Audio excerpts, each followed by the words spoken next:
तो चलते हैं मेंटल मैथ क्लास 7th के नेक्स्ट पार्ट पर। मैं हूं हरी सर और आप देख रहे हैं मेरा यूट्यूब चैनल चलो कदम बढ़ाई। तो बच्चों क्वेश्चन नंबर 26 से करने वाले हैं और इस सीरीज में हम कर रहे हैं chapter number 11 area and perimeter. तो आइए करना शुरू करते हैं। यहाँ पर ये देखिए क्वेश्चन नंबर 26 क्या कहता है, ये आपके स्क्रीन पर आ गया है और देखो क्या कहता है question number 26। Find the shaded area in the adjoining figure. यहाँ पर ये एडजॉइनिंग फिगर है और शेडेड एरिया हमें ये फाइंड आउट करना है यहाँ पर, ठीक है। तो कैसे फाइंड आउट करना है, तो सबसे पहले आप देख रहे हैं कि ए बी सी डी क्या है, एक रेक्टेंगल है और साथ ही इसमें से जो पार्ट कट है जो अनशेडेड है वो है ट्रायंगल ए ई डी, ठीक है। ये क्या है, ये अनशेडेड है। तो अगर इसको काट दिया जाए तो बाकी का कितना एरिया बचता है शेडेड एरिया, वो हमें फाइंड आउट करना है, ठीक है ना। तो कैसे करेंगे, तो हमें जो एरिया फाइंड आउट करना है उसको लिख लेते हैं एरिया, ये वाला ए बी सी, देखो ए बी सी डी और ई, ये वाला A B C D E, या इसकी जगह आप लिख सकते हैं शेडेड, ठीक है ना। शेडेड भी लिख सकते हैं इस तरीके से, कोई दिक्कत नहीं है। या तो ये लिख लीजिए या ये लिख लीजिए। तो ये अगर हमें फाइंड आउट करना हो तो कैसे फाइंड आउट करेंगे, तो सबसे पहले अगर एरिया ऑफ रेक्टेंगल में से हम एरिया ऑफ ट्रायंगल माइनस कर दे तो ये आ जाएगा शेडेड एरिया, ठीक है। तो यहाँ पर लिखते हैं area of rectangle minus area of triangle, ठीक है। ये वाला ट्रायंगल ए ई डी, यहाँ पर जगह नहीं है तो आप लिख लेना ए ई डी, ठीक है। अब देखो यहाँ पर एरिया ऑफ रेक्टेंगल क्या होता है, लेंथ इंटू ब्रेथ होता है। तो लेंथ कितनी है बच्चों, यहाँ पर ये 20 है, ब्रेथ कितनी है 15 है, ठीक है। तो लेंथ इंटू क्या होगा ब्रेथ, ये तो होगा एरिया ऑफ रेक्टेंगल। अब इसमें से ये माइनस करना है एरिया ऑफ ट्रायंगल। वो ट्रायंगल का एरिया क्या होता है बच्चों, देखो यहाँ पर ये बेस हो गया, बेस इंटू हाइट, यही तो होता है। तो बेस है बच्चों, देखो जो बी सी की लेंथ है वही ए बी ए डी की लेंथ होगी।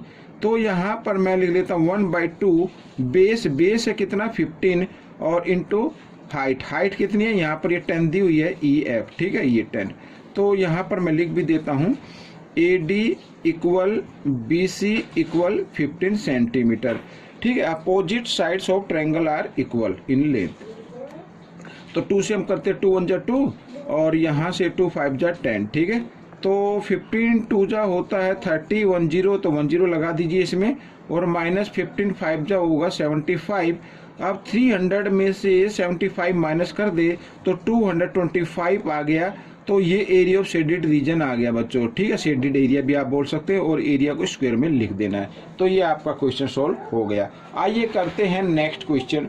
अब नेक्स्ट क्वेश्चन में क्या कहता है, देखो if the area of triangle is equal, ठीक है। देखो क्या लिखा, if the area of triangle, यहाँ पर ये ट्रायंगल है, ये मैंने बना दिया, is equal to the area of square, ये स्क्वायर हो गया, ठीक है। इस तरीके से, सॉरी ये रेक्टेंगल बन गई है, तो इस तरीके से ये दोनों के एरिया क्या है इक्वल है। इसमें गिवन है ऑफ साइड 12 सेंटीमीटर और हाइट क्या है 18 centimetre. Find the corresponding side, तो कोरस्पॉन्डिंग साइड फाइंड आउट करने, find the corresponding side of triangle, यहाँ पर ट्रायंगल लिख देते हैं। ये अधूरा क्वेश्चन हो गया, ठीक है। अब ये देखो, अब क्या कहा है कि area of triangle is equal to the area of square, दोनों के एरिया क्या है इक्वल है। तो यहाँ पर देखो मैं लिख देता हूँ एक बार, एरिया ऑफ ट्रायंगल, ठीक है, इक्वल एरिया ऑफ स्क्वायर यहाँ पर, ठीक है, ये मैंने लिख दिया। तो दोनों ये इक्वल हैं। अब एरिया ऑफ ट्रायंगल का फॉर्मूला होता है 1/2 बेस इंटू हाइट, यही तो होता है। और एरिया ऑफ स्क्वायर का फॉर्मूला होता है साइड इंटू साइड, इस तरीके से लिख सकते हैं, एस लिख सकते हैं या एस स्क्वायर भी लिख सकते हैं। अब देखो यहाँ पर 1/2 और बेस, यहाँ पर देखो हाइट है, बेस हमें फाइंड आउट करना है। तो हाइट कितनी है 18 लिख दिया हमने, और यहाँ पर ये जो 12 सेंटीमीटर है साइड है। तो एरिया ऑफ स्क्वायर क्या होता है साइड इंटू साइड, ठीक है, इस तरीके से। अब देखो यहाँ पर 2 से आप इसको डिवाइड कर सकते हैं, 2 1 जा 2, 2 9 जा 18, मल्टीप्लाई में डिवाइड हो जाते हैं।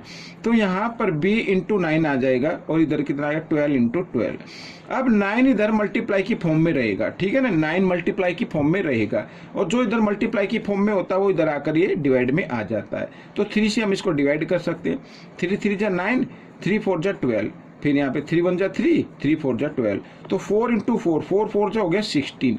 तो 16 सेंटीमीटर बच्चों इसकी कोरस्पॉन्डिंग साइड की लेंथ आ गई। ठीक है, आइए करते हैं नेक्स्ट क्वेश्चन।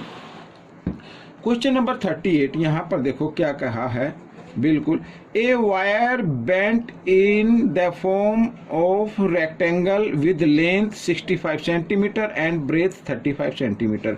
यानी एक वायर बेंट है इस फॉर्म में, यहाँ पर ये रेक्टेंगल, ठीक है, तो लेंथ है बच्चों 65 सेंटीमीटर और ब्रेथ है 35 सेंटीमीटर। आगे देखो, if it is rebent in the form of square. अब इसको हटाकर इसको दोबारा फिर रीबेंट कर दिया गया, यानी इसका अब स्क्वायर बना दिया गया। कई बार बच्चे बनाते हैं, वायर हो तो उसका रेक्टेंगल बना लेते हैं, फिर उसको स्क्वायर भी बना लेते हैं। इस तरीके से ये क्वेश्चन दिया हुआ है, ठीक है। अब find the area of square, square का एरिया फाइंड आउट करना है। अब स्क्वायर का एरिया फाइंड आउट कैसे होगा, अगर हमें यहाँ पर साइड मालूम हो तो हो जाएगा, ठीक है ना, साइड मालूम हो तो हमें क्या हो जाएगा, एरिया हम फाइंड आउट कर सकते हैं।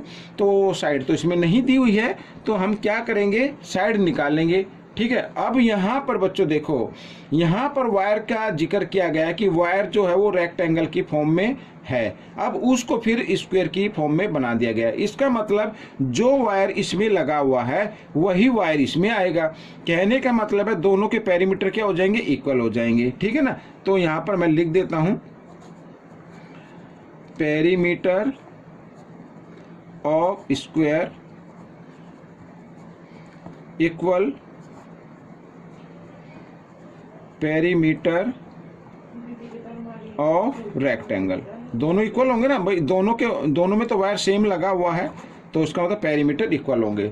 ये चारों तरफ की लेंथ को पेरीमीटर बोलते हैं, ठीक है। तो पेरीमीटर ऑफ स्क्वायर फॉर्मूला क्या होता है बच्चों, 4 इंटू साइड। अब इससे हम साइड फाइंड आउट कर सकते हैं। और यहाँ पर पेरीमीटर ऑफ रेक्टेंगल का फॉर्मूला होता है 2, लेंथ है 65 प्लस ब्रेथ, ये इस तरीके से, ठीक है। इसको अगर हमने ऐड कर दें तो 2 इंटू, अब देखो यहाँ पर 65 और 35 कितना होता है, 100 हो जाता है, और 100 को 2 से मल्टीप्लाई कर दे तो 200 आ गया बच्चों, यानी 200 सेंटीमीटर क्या है, वो वायर है टोटल। अब हमें साइड फाइंड आउट करनी है, तो साइड फाइंड आउट कर लेते हैं। यहाँ पर 200 और 4 इधर मल्टीप्लाई की फॉर्म में, इधर आकर ये डिवाइड की फॉर्म में आ गया, ठीक है ना। तो इस तरीके से 4 से डिवाइड करते हैं, 4 5 जा 20, और यहाँ पर बच्चों 0 की 0 आ गई, ठीक है। अब साइड कितनी है, 50 आ गई, 50 आ गई साइड स्क्वायर की। तो हमें क्या फाइंड आउट करना था, एरिया। अब आइए कर लेते हैं, area of square. Area of square क्या होगा, साइड इंटू साइड होता है, यानी 50 इंटू 50, 5 5 जा कितना हो गया 25, और इसमें 2 0 तो 2 0 लगा दी, और सेंटीमीटर स्क्वायर। तो ये आपका आंसर आ गया बच्चों, ठीक है। आइए करते हैं क्वेश्चन नंबर 29। यहाँ पर इसको भी मैंने पहले से लिख के रखा हुआ, ये देखिए। अब देखो, a square carpet of side 10 metre is laid on the rectangular floor, ठीक है। यहाँ पर ये रेक्टेंगुलर फ्लोर है, और इस पर क्या कहा है कि जिसकी साइड किया 10 मीटर, तो मान लीजिए ये 10 मीटर हो गया, और इसको क्या कर दिया, स्प्रेड कर दिया यहाँ पर इस तरीके से, ये कर दिया यहाँ पर, ठीक है, बिछा दिया है। और रेक्टेंगल की जो डायमेंशन है वो गिवन है 12 इंटू 10, यानी लेंथ क्या हो गई 12 सेंटीमीटर और ब्रेथ हो गई 10 मीटर, ठीक है, और सॉरी मीटर है ये यहाँ पर। तो find the area of floor which is not carpeted. तो हमें बताना है कि जिस पर कारपेट नहीं आया है वो एरिया क्या होगा। अब बच्चों देखो, सबसे पहले आप क्या फाइंड आउट कर ले, यहाँ पर रेक्टेंगल का एरिया फाइंड आउट कर ले।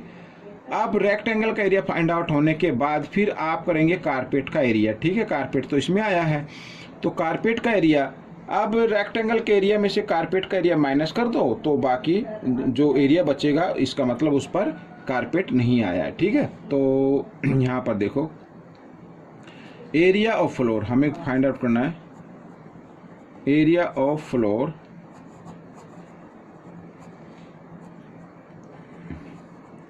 सॉरी यहाँ पर विच इज नॉट कारपेटेड। ठीक है, तो कैसे करेंगे? Area of rectangle, area of rectangle, ये देखो area of rectangle minus area of carpet, और area of carpet, carpet square type का। ठीक है, ये याद रखना, ये देखो। ठीक है, अब एरिया ऑफ रेक्टेंगल क्या है? डायमेंशन यहाँ पर गिवन है 12 इंटू 10। ठीक है, इसमें से माइनस करना एरिया ऑफ कारपेट, कारपेट की साइड क्या 10 मीटर, तो एरिया क्या होगा? साइड इंटू साइड होगा इस तरीके से। तो 12 10 जा कितना होता है? 120 और माइनस 100, तो माइनस क्या, तो कितना आ गया? 20 आ गया। तो 20 मीटर स्क्वायर ये एरिया आएगा जिसके ऊपर कारपेट नहीं आया है। ठीक है, आइए करते हैं इस पार्ट का लास्ट क्वेश्चन। यहाँ पर भी हमें फाइंड आउट करना है एरिया ऑफ शेडेड रीजन। ठीक है, तो शेडेड पार्ट ये है वाला होगा बच्चों, मैंने इसको करना भूल गया, मैं आइए इसको ऑफ कर देता हूँ ताकि थोड़ा सा आपको अच्छे से बता सकूँ मैं। यहाँ पर ये देखो, ठीक है, इस तरीके से ये है, इस तरीके से। तो कैसे करना है बच्चों? अब area of rectangle minus area of triangle, यही तो होगा। अब देखो यहाँ पर लिख लेते हैं एरिया ऑफ शेडेड,